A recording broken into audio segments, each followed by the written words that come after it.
We're in the end of February now and delivering to you later this week, and we thought we'd just give you a little catch up where we've got to this month since we last delivered to you in January. So we've had a really quick emerge from winter this year.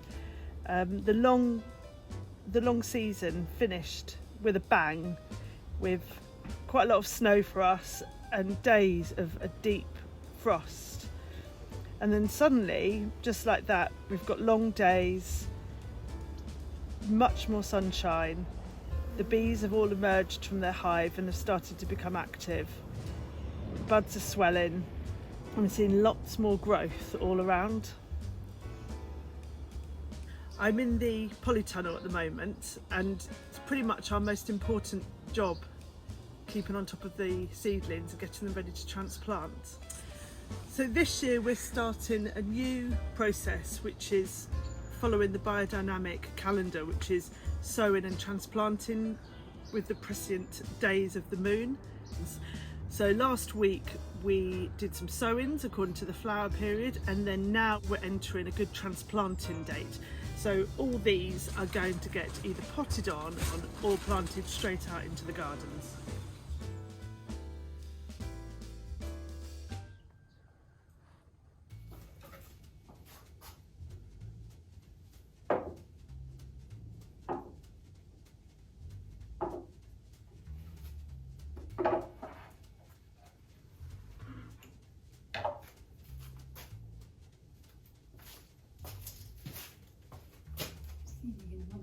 Hi, and welcome to another month of your Year of Flowers. Well, February has been quite a dramatic month. We've gone from lows of -10 to it was 17 when I was coming over to the studio today. It's absolutely glorious, and it's so nice because the flowers are just starting to come up, and we're sort of being welcomed by the beautiful sunny smiley faces of the daffodils and these gorgeous Iris reticulata.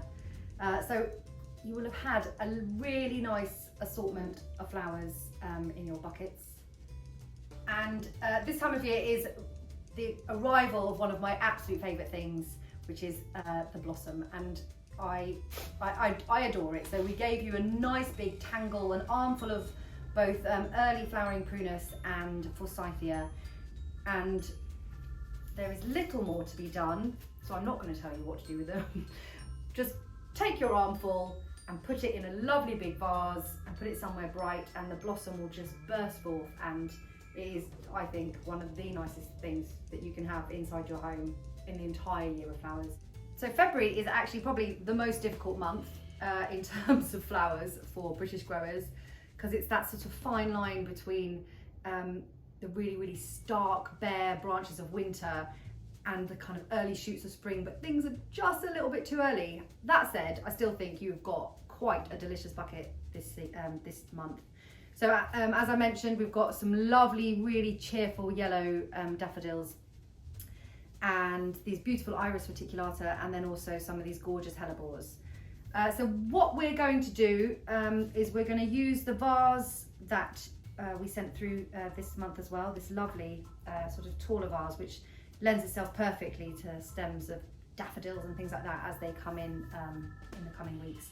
But we are going to marry a really lovely simple vase with these beautiful daffodils, some of the ferns, and then we've got some really kind of zingy euphorbia, stems of pussy willow, and we're just going to do a very simple but hopefully reminiscent of spring vase.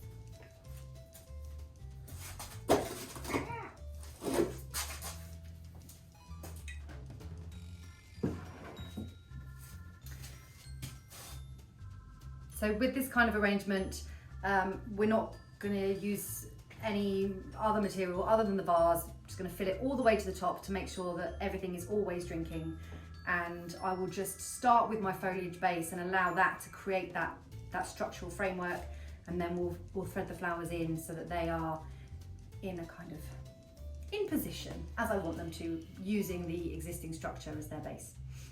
So I'm going to start with these lovely ferns, which just give a really nice form to the arrangement.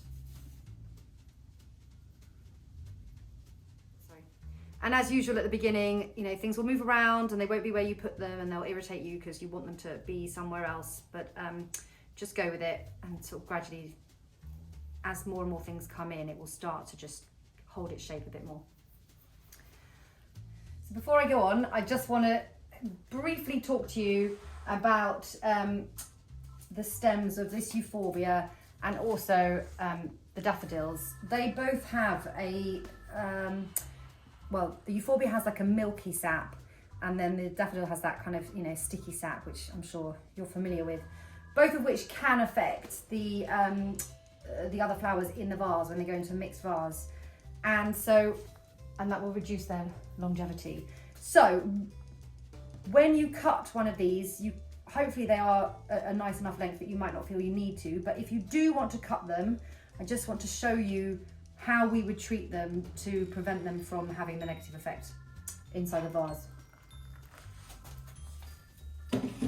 So this is a cup of water that is just off the boil, and all I'm going to do is just trim the length to where I want it to be, and I'm just going to dip the stem in, and you can see those bubbles coming up through the water, and that is just searing the stem.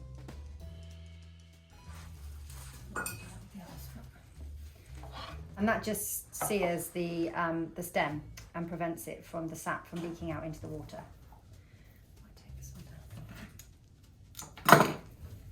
Just going to make sure there's no greenery under the waterline, and just allowing that kind of nice freeform open shape.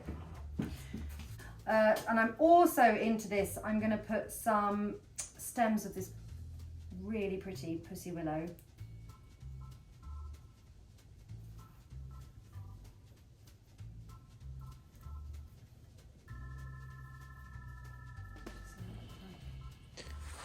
And I've also got some stems of the forsythia, because I think that the yellow in that blossom when it comes out will just look really, really pretty with the yellow of the daffodils that I'm going to put in here. So I've got this nice framework of the stems of blossom, pussy willow, the fern and the euphorbia. And then I'm just going to work in some of the daffodils. They make me smile.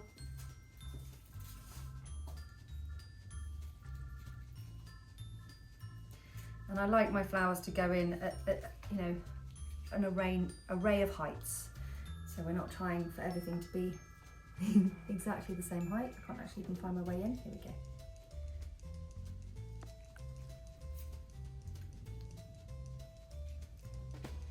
So full, so just dripping water. So you may notice that my daffodils are very open. You will not receive them like that. Yours will be much more tightly in bud, which will really allow your arrangement to kind of develop over the week at the same time as the blossom coming out. And then I'm just going to use a couple of stems of this lovely leucojum, I think I'm pronouncing it right, which are like these really lovely long form. They look like snowdrops, but they're not. They just give that really nice height that you would never see in a snowdrop. Just going to tease those in.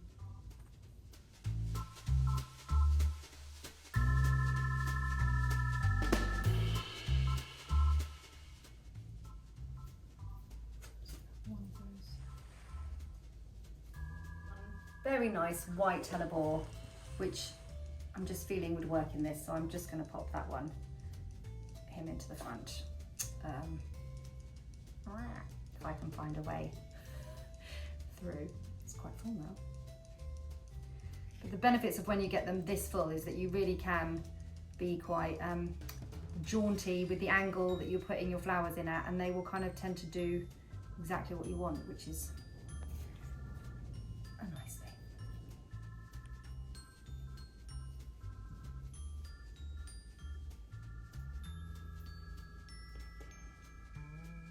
So full.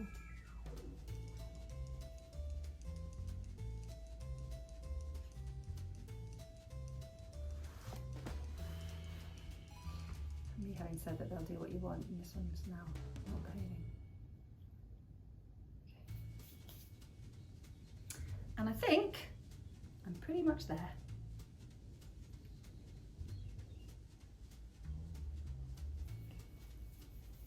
Now there's 5 daffs.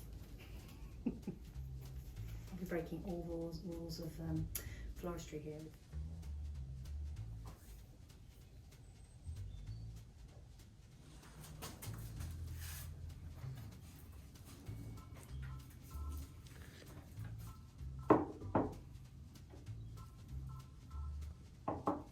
I just was going to go through a couple of bud vases. So we've got these absolutely stunning Iris Reticulatas, which, oh, look at them. They are quite open, and so they will be quite ephemeral. They may not last long, but we couldn't not give them to you because they should be enjoyed. Aren't they glorious? So just take a few, pop them in, and put those by your bed. And then with the with the hellebores, we just keep them quite short. Again, keep it quite simple. You can obviously add in any other elements should you wish. Right, a couple of snowdrops, and then look at that! Isn't that just gorgeous? I don't think I've ever seen a tiny daff grown up looks like that. It's like a little trumpet. They're very, very few and far between, so I think you all got one, but how could we not give you one? You know, I love bud vases. They're just so fun. You can just be really creative and just bung anything in them, and it all looks good, and they're just such happy little arrangements.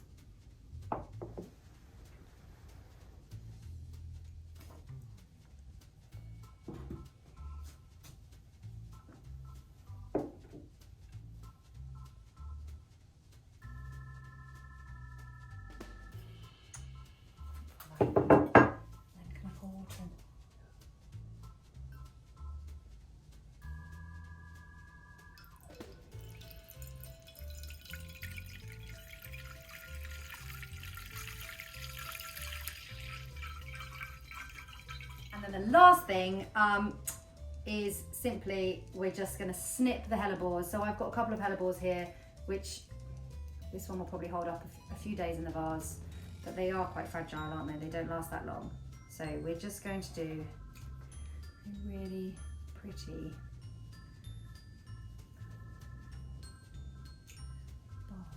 just floating hellebore heads. And the hellebores just last for weeks practically with them like this.